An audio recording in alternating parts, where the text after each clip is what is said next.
معانا كابتن محمد فضل نجم كابتن فريق شباب الامين. نقول لك حضرتك يا كابتن على 3 بونت النهارده، وتحب تعلق على المباراه؟ بسم الله الرحمن الرحيم. طبعا الحمد لله على كل شيء، قدر الله ما شاء فعل. النهارده انا بشكر زمايلي على المجهود اللي هم عملوه النهارده.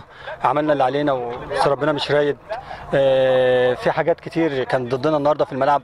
اتلغى لينا جون، يعني ممكن حضرتك تشوفه وتعيده كذا مره، ما فيش فيها اي مشكله.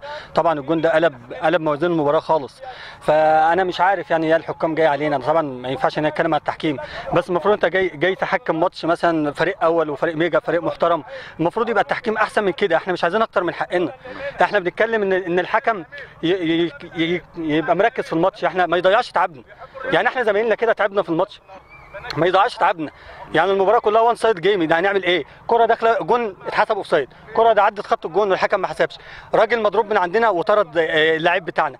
فنعمل ايه؟ احنا طبعا الماتش هننساه وربنا يكرمنا بقى في اللي جاي. هنركز في اللي جاي، دي صفحه وطويناها والحمد لله على كل شيء. وانا بشكر زمايلي طبعا على الماتش المره المليون، وبشكر كل الناس اللي كانت موجوده النهارده، عملوا اللي عليهم وكانوا رجاله، والحمد لله على كل شيء. وربنا يوفقنا في الجاي ان شاء الله. الصعود هدفنا ان شاء الله وهنصعد.